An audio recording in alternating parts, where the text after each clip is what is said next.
Well, there are far more features in common than differences, and you could label them under philosophical differences.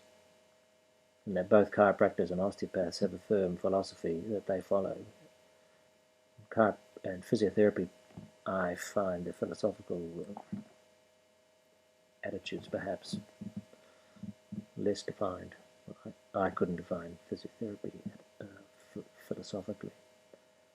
So there's those reasons. The other main reasons, the main differences are that both osteopathy and chiropractic are much more narrow disciplines. That they confine themselves to the musculoskeletal system, and generally the more mechanical aspects of that. Whereas physiotherapy, as you're aware, is so much broader in its application from neurological pediatrics to senior neurological problems to rehabilitation problems in the musculoskeletal field or in industry or so on and so forth. It's wide. Then you move into the inpatient work with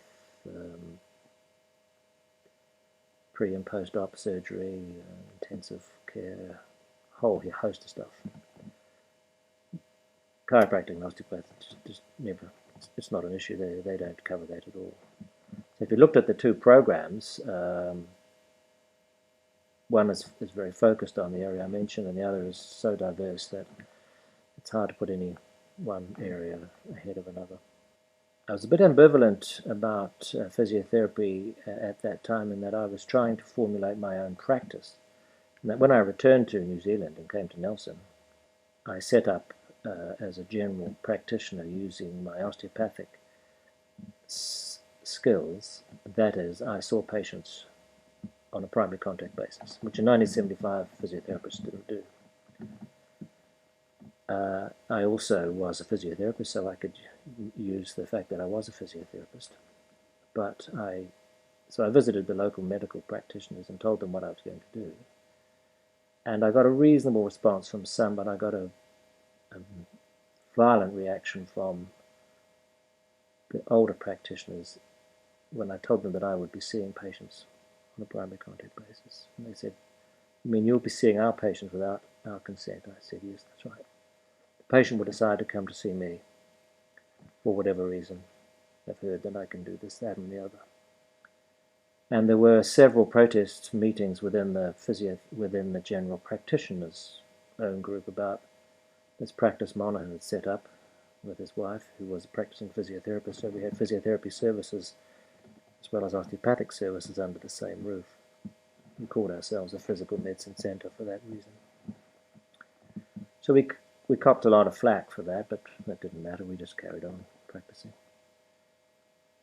And so when the chiropractic thing came along, as I was pretty much in the osteopathic camp, I just really kept quiet, because I was asked to give, I did used to read some reviews. I think Don McKenzie sent down to me, wanting my input from a physiotherapy point of view, but I didn't say much because I could see a lot of value in the chiropractic side.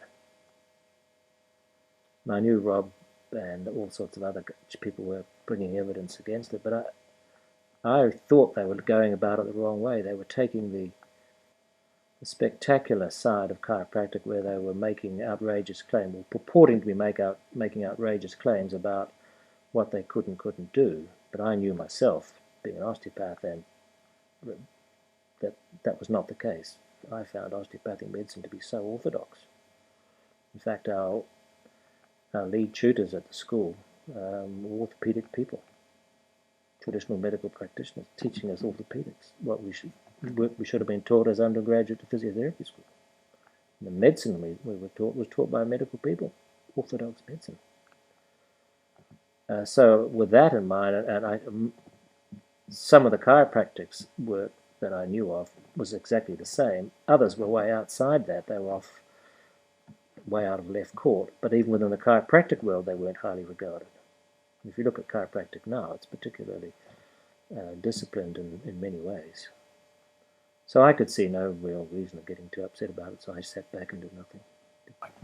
When that report came out in 1978 or whenever it was, recommended a number of things, but one that was, sorry, the two that features that really upset physiotherapists, as I recall, were that manipulation of the spine should be confined to chiropractors or people trained in that field.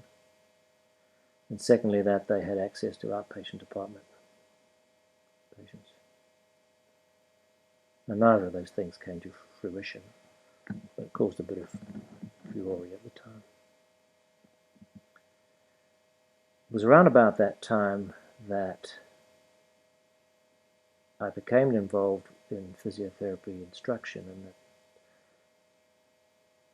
Gene Buswell, no, sorry, prior to that, I had joined the manipulative physiotherapy group, and I gave a paper outlining the osteopathic approach to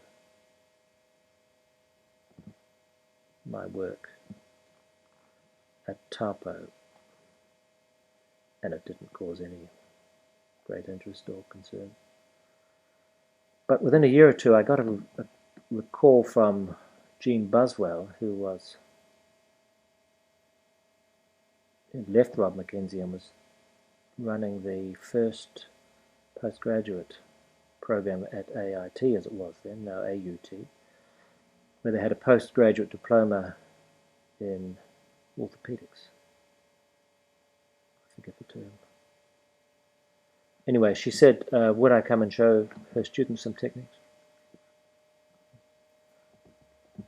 And I was also doing some programs for the DIP-MT, or Diploma in Manual Therapy, as the Physiotherapy Association had. I said, well, if I'm in Auckland doing that, I'll just set aside a day and help you.